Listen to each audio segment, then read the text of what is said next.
Hi. Okay. Slightly long post. Sorry in advance.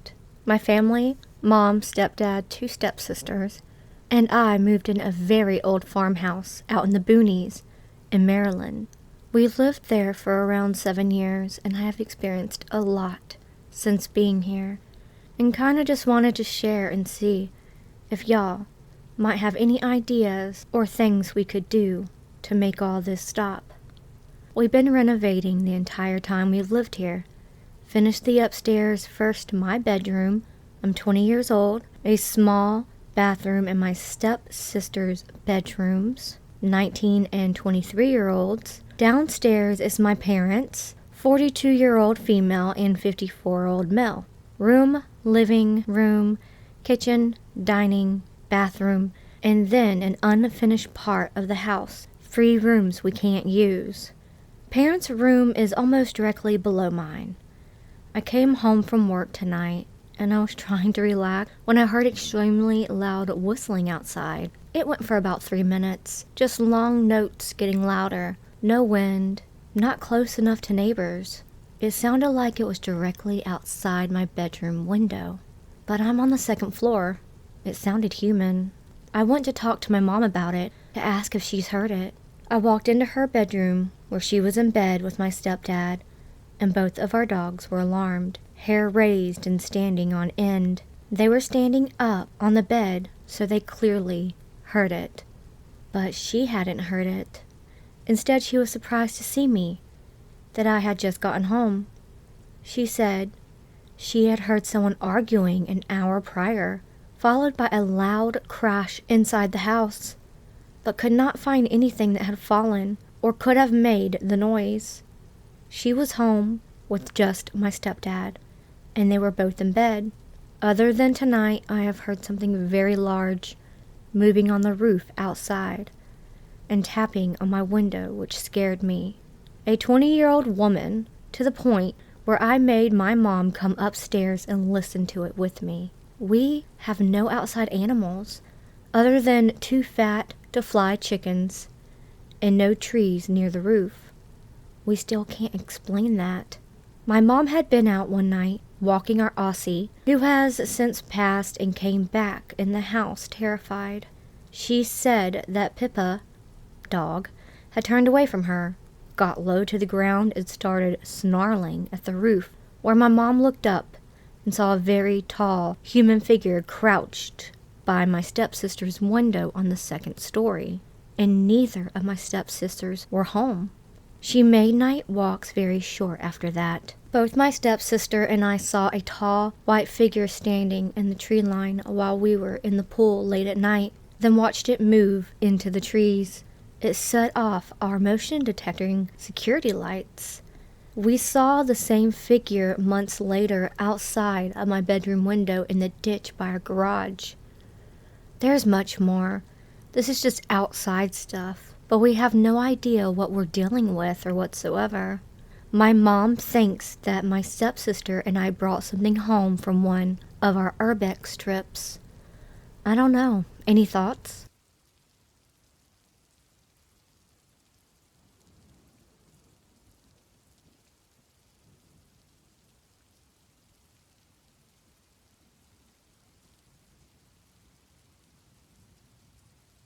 Okay, so for some context, my family just got an 8-week-old puppy, and I, 23, don't get home from work until about 1 a.m. Well, normally we have the puppy sleeping in his cage in the living room where my grandparents sleep. And when I got home that night, I saw his cage open with no sign of him around, and I got a little confused, but thought maybe he was just sleeping in my parents' room or something. Realizing I left my phone charger in my car, I went outside to grab it and have a quick cigarette. While I was smoking, I thought I heard the squeals and yelps of a puppy over in our neighbor's wheat field next to our house. We live up in the mountains of Pennsylvania, so there's a lot of farmland and woods around us. Thinking I might have accidentally let him outside without realizing it, I ran the charger inside and grabbed my phone to have a light. When I was back outside and got closer to the dead wheat field, I could hear an animal walking around, but couldn't see the dead wheat moving at all. So I started trying to coax what I thought was the puppy closer to me. The footsteps sounded cautious, but started getting closer and louder. Loud enough that it sounded like the dead wheat in front of me should have been visibly depressed, even in a small light of my phone flashlight. What I heard next is a sound I will never forget, and honestly sent the worst chills I've ever had down my spine. It sounded like a power drill, but really loud, like it was playing in a speaker directly against my ear. The scariest part was it sounded like it was coming from something natural, or at least not mechanical.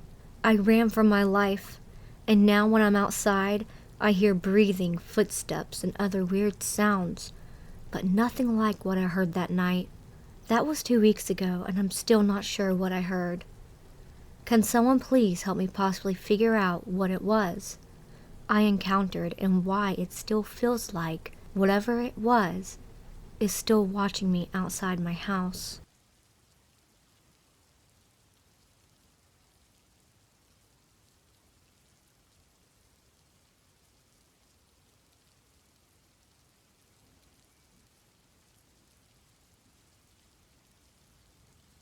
Since my last post, the pod of ghastly inmates seemed fairly popular. I want to post my earliest experiences with the paranormal. The first paranormal experience I have had was back when my age was in the single digits, around 7 or 8 years old. I grew up in the Midwest, Ohio, to be more specific. The town, village as we grew up calling it, was not large by any means. Around 40 to 50 at the most. During this time, my family didn't have the internet or cable TV. Cell phones were just starting to become mainstream, mid-90s era, and as such, entertainment was mostly chores or roaming the surrounding area exploring. My house was backed by fairly dense woods. There was a steep decline with a relatively flat wooded area where a creek ran through it. This creek wasn't very deep, waist deep in certain areas, but mostly knee or ankle deep, but it was wide. Growing up, I lived in those woods, hiking up and down the creek, mapping the woods, exploring a very long abandoned and collapsed house that nature reclaimed. I lived and breathed nature, and those woods were my home away from home. My father grew up in that area. My aunt, uncle, and cousins lived just next door. And it was a pretty close-knit community. Naturally, everyone has ghost stories about their hometown. A haunted house, a tragedy of some sort that remains a stain on its history. My village was no different. My father would always tell stories about ghost or abnormal happenings he experienced in his youth. One thing he would always tell me when I told him I was going to the woods was, "The trees may not walk, about, or talk, but they do see and remember." I always thought of that as him saying, "Don't be stupid out there." My first encounter with the people of the woods, which was what I always called them, when I was on one of my daily excursions into the wild green. It was mid-July, and it was hot and humid. I stuck mostly to the creek, as it was cool, and I didn't have to battle my way through thick undergrowth. I hiked approximately about 2 miles along the creek, hunting crawdads, crawfish, and looking for signs of deer, rabbit, or the fabled albino squirrel. I kept traveling and eventually arrived at a relatively open field that had waist-high grass, and I frequently stopped here to gather wild blackberries, rest, and spook the few white-tailed deer bedded in the area. But that day was different. As I drew closer to the field, I noticed someone standing in the field. Instinctively, I slowed down, lowered my posture, and tried to minimize my noise. I wasn't used to seeing anyone out this far into the woods. The nearest house to that location was about 1.5 miles through thick undergrowth and fairly steep ravines to climb. As I hugged the bank of the creek, I moved to the edge of the open field slowly, peeking up over the tall grass to see if they were still there. Nothing. I thought that perhaps they seen or heard me trudging through the creek and instinctively ducked too. I wasn't about to find out, so I turned around and headed back home. All 2.5 miles back, I was more aware of the surroundings and far more cautious of my sound as I moved, avoiding walking into the creek to prevent the sloshing of water to give me away. As I crept through the branches jutting out into the bank of the creek, I made my way to another area I was familiar with. A small game trail ran through here, and it would cut my time and distance back home a good bit. The only downside was it was pretty overgrown to either side, and portions had thick thorn bushes. The entire time I trekked back, I felt as if I was being watched. I never felt in danger or vulnerable of being attacked, but I could feel eyes on me. I was uneasy the entire time I followed the game trail, routinely stopping and listening to determine if I could hear footsteps, or if I was being followed. Still nothing. I made it about halfway back home, until I seen in the corner of my eyes a figure standing a short distance away. But as I moved my eyes in the direction of the figure, they seemed to just melt into the foliage. I thought maybe my paranoia was making me see things, so I just continued on. A few 100 feet more, again seen another figure, this time further away out of my peripheral. And again as I looked in that direction, they'd melded back into the background, but this time it happened twice. As I looked and the figure disappeared, another appeared again in my peripheral, closer, but still a ways away. The entire time I have never felt to be in danger. Just creeped out, yes, but I never felt like whatever there was nefarious in intent. This continued on for the remainder of my time making my way back home, but the more it happened, the less I felt afraid of the figures, even going as far as saying out loud, "I know you're there. I don't know what you want, but I'm not here to cause trouble." Eventually I made it back to my backyard, and I turned around to face the woods to see if they were there, but nothing was there. My father was next to his shed burning some cut grass in the backyard. I walked over to him and told him my experience, and before I could say a word, he looked at me, and with a slight grin, he said, "I see you saw them too."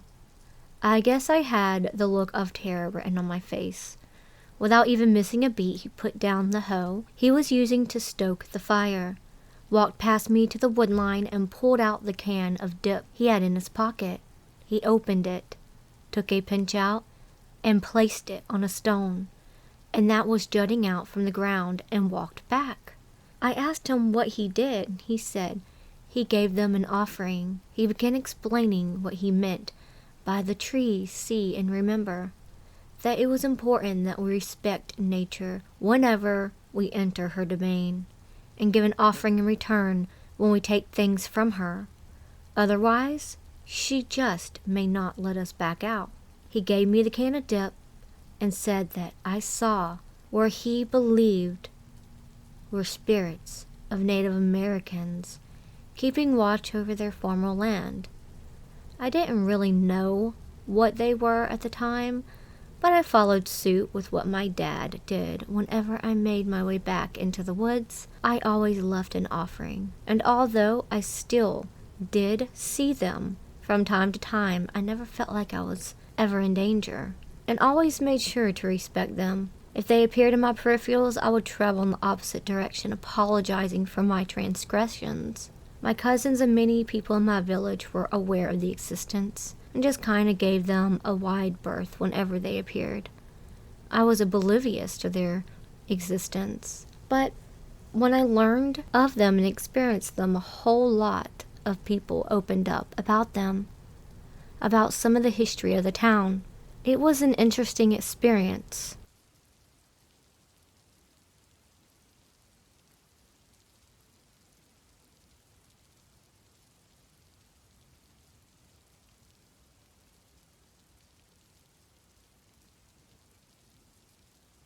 Hi, let me explain first that I travel the country visiting different towns and help the people, specifically homeless displaced people. I try to set them free from the shackles of the system that is a crime against all life. I've been able to set up safe havens in 2 towns on the West Coast. They are within the city solely for exposure and to spread knowledge. Here's my experience. This occurred in the RI, Southern Connecticut area. I will not give out the location. My girlfriend and I were sleeping in our van overnight. After finding a good place to sleep, we went there and cooked dinner. It was fine. Heard an animal walking around. It was strange, it kept walking near us, but I didn't think too much of it. The weird part happened as we were packing up. Our dog was looking off into the distance near this house and growling, then stared, then put her tail under her legs. For context, our dog tries to chase bears, and I have never once seen her afraid of anything. I didn't think too much of it. Again, she growls at the trash bags sometimes. We walk a bit closer trying to see what it was, so we could confront her. We didn't see a thing. She left to go in with our dog. But I linger. I knew something was going on. I look a few times, nothing. I then look again as I give up, not looking at anything, just staring ahead, not focusing on anything. That's when I saw it.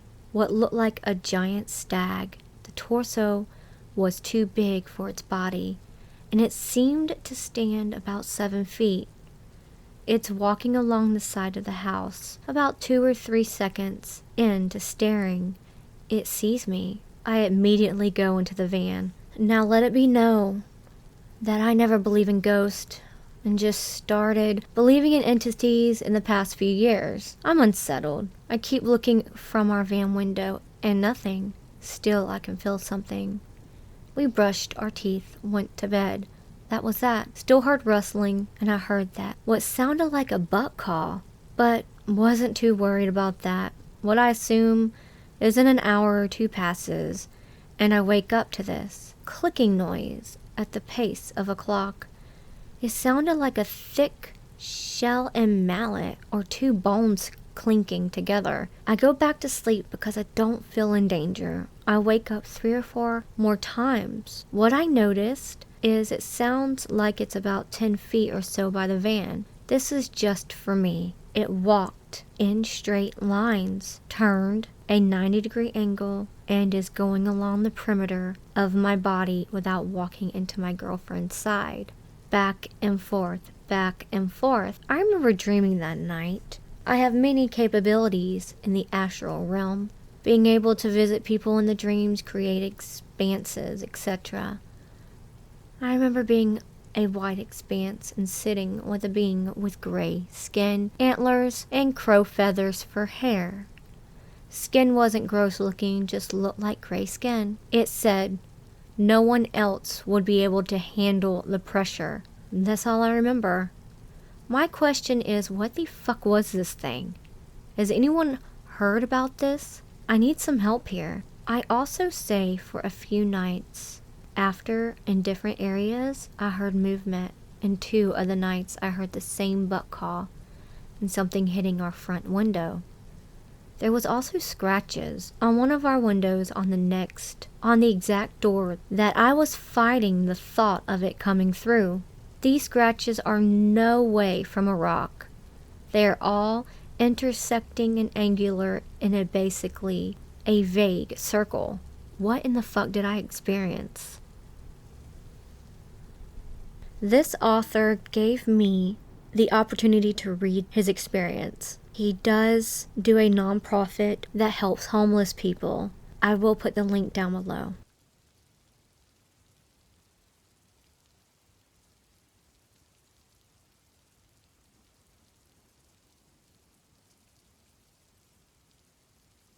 This experience was in Cedar Swamp near Kingstree, South Carolina. I was with my brother and one of his girlfriends at the time. It was late night, not sure what time, but could have been anywhere around 10 p.m. to midnight or so.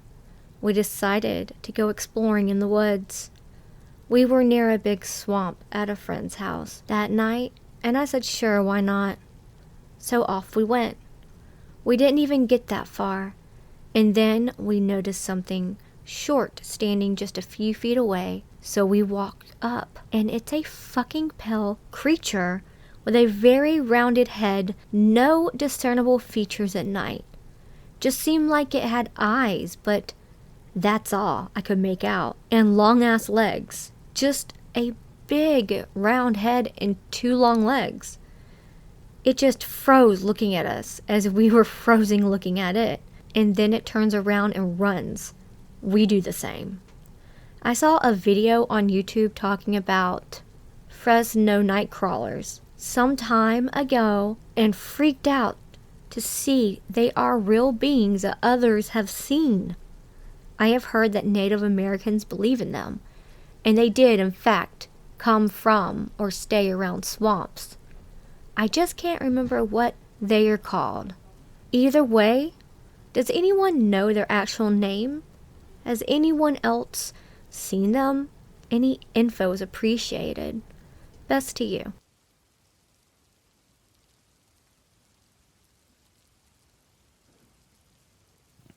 I'm not that great of a storyteller, but I'll just quickly write what happened.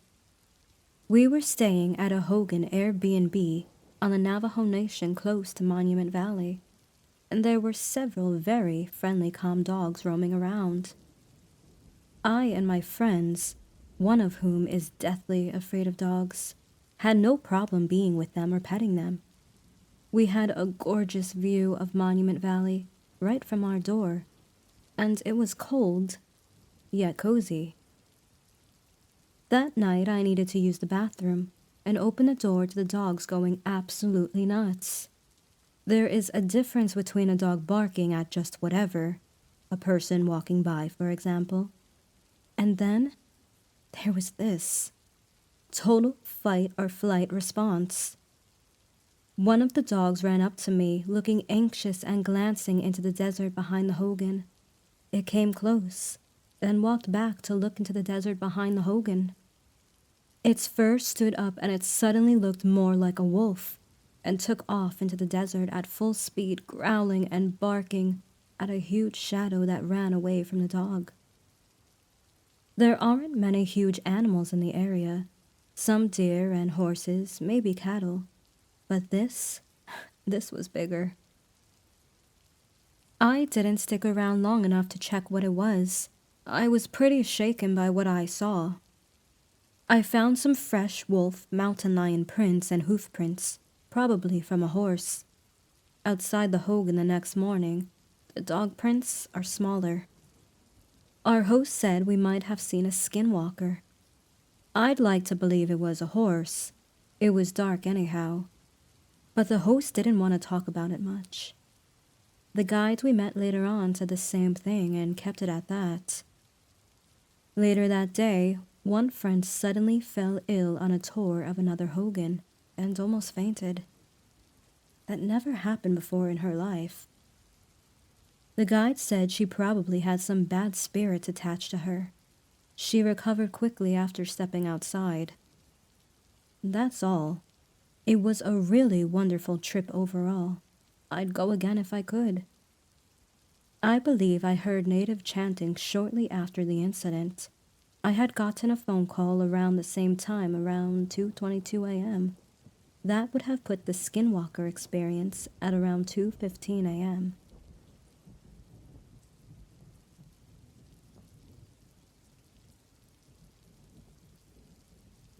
As a kid, 11 years old, I was once in the forest looking for lost things. Then I came across a small pond, really small pool, in the forest. A woman was standing in the water. The water was reaching her knees. She was looking to the other direction and I could not see her face. She had white hair and some old-looking clothes. They looked extremely old-fashioned. She did not turn to me and she did not move at all, but I could see her breathing. I came closer, and then she left the water and did not stand on the forest ground. As she was raising her feet from the water, I saw that her feet were reversed. I mean, the toes and the heels were reversed. I was shocked, frozen, but I freaked out and did turn around to begin to run. During running, I turned back and could see her face now. She was looking at me with an evil grin and extremely pale face. I went home and told the story to my parents, and they did not believe me. I have never forgotten this encounter, and want to ask you, have you ever heard of people having reversed feet? P.S. I went to this forest multiple times afterward with my friends, never, ever alone again. However, I could not find the pond, i.e., the place anymore. Edit. Searching on the internet, I found the creature, Siguapa. I have encountered this in Europe. This gives me the chills. The picture on this site with the white hair, the woman I saw looked the same, but she was white.